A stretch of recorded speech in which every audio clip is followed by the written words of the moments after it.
Dynamics of the material circuit. SFEcon's abstraction of an economic system's material flows traces goods from their production to market, from market to entry into the sector's productive operations, and through to their transformations into other goods. If such a circuit is to achieve a steady state, the distribution of assets among sectors must be such as to produce just enough of each good to exactly replace the goods being expended in creating the next generation of goods. A further constraint on these dynamics would require that markets clear just at the moment when a precise physical balance between the production and expenditure of each good comes into being. Production and utility trade-offs are the boundary conditions given to these complex operations, and artfully determined prices will be shown as the only variables that are necessary for their optimization. Our examination of the polynomial factoring problem isolated a parameter zeta that brings together the hyperbolic description of an agent's utility trade-offs, ZU, with the price environment, pi p. This parameter was shown to determine the agent's operating optimal point, xi q, in mathematically closed form. Our present discussion of materialism's physical dynamics will require that a zeta be computed for each sector I on the basis of that sector's own utility trade-offs. These trade-offs will be represented by a matrix icon ZU.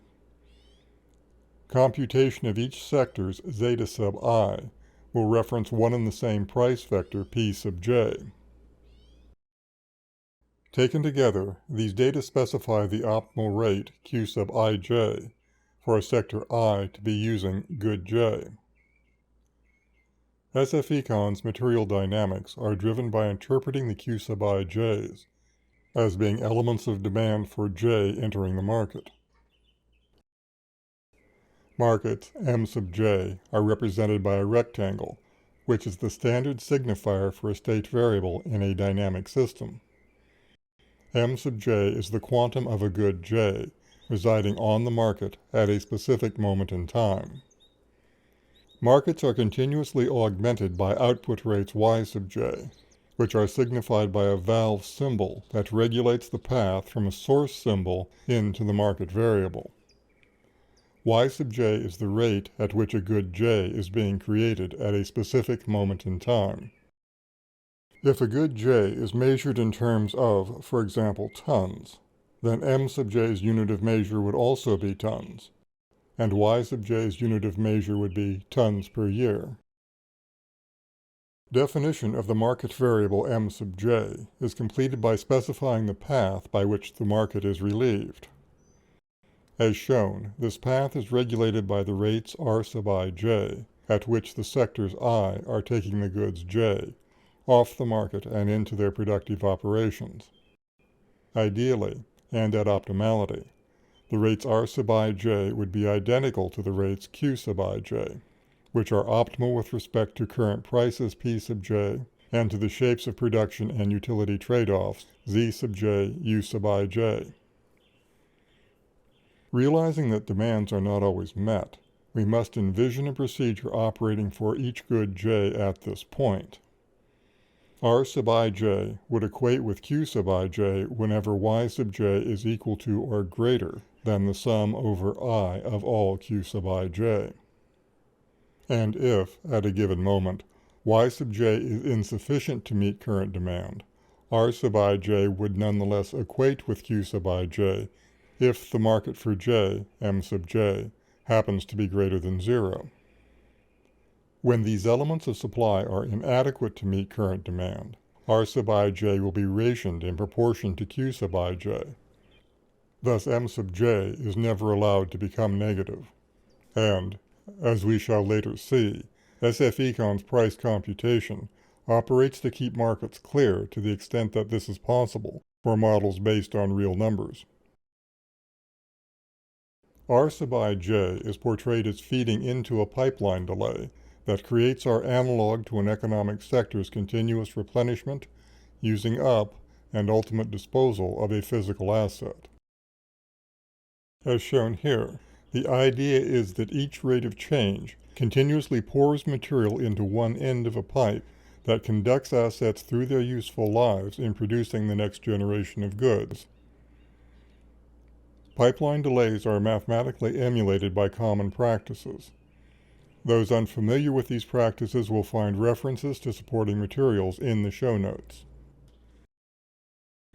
Mathematical delays are programmed by figuratively dividing the pipe's contents into discrete elements, such as the A, B, and C shown here. These interior state variables are joined by rates that transfer material from one element to the next down the pipe, until the last such rate empties out into a void. Rates of flow within the pipe are governed by a parameter V. V is a dimensionless fraction per unit of time. It is analogous to an asset's turnover rate, or the fraction of its current level, that is naturally used up within a given year. 1 year being the time unit used throughout SFEcon modeling. The V for a typical capital asset would be 1/10, meaning that capital is written off over a 10-year period, or that 1/10 of capital needs to be replaced in a given year. Multiplying the level of a given state variable by V specifies the rate at which material in that state variable flows into the subsequent state variable. Some further familiarity with the parameter V is acquired by imagining that the rate R sub ij has been constant for a sufficient interval as to establish a constant rate of flow through the entire pipe. If, at a time t, the input rate R sub ij were suddenly reset to 0, we would observe this sigmoid pattern in the diminution of the material inside the pipe. Here we see that the level of material inside the pipe remained rather constant, until a point where most of the material flowed away during a short interval. The midpoint of this interval would be calculated as 1 over the parameter V sub j. The subscript j indicating that V has an appropriate value for a particular good j.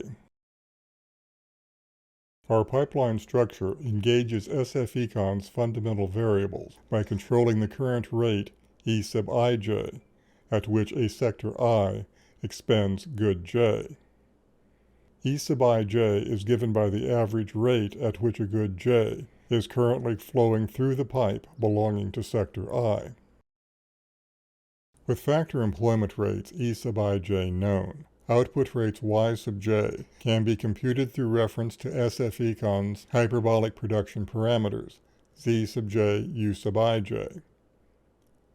Thus we see that SFEcon's material circuit is completed as goods flowing through the asset pipelines toward extinction effectively turn the wheels of industry by continuously transforming themselves into outputs that replenish the assets being used up in creating the next generation of goods. Here we must note that nothing in this circuit requires balance among the economy's material flows. An arbitrary distribution of assets J among sectors I offers no prospect that current outputs will have any relation to the current rates at which assets are being used to create those outputs. This point is emphasized by a sketch of the interplay between the production functions of a two-sector economy. If a material balance is to be maintained in such a system, then both sectors must produce just enough of their respective outputs to supply both the asset usage rates that each sector requires to produce those output rates. It should be apparent that there must exist a discrete number of pairs of physical states for which even a simple system such as this achieves material balance.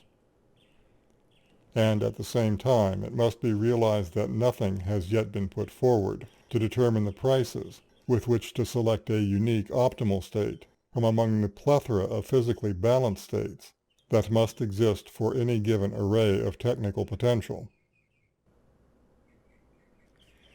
In sum, SFEcon's circuit of material flows has markets M sub j, continuously supplied by output rates Y sub j, and relieved by replenishment rates R sub ij.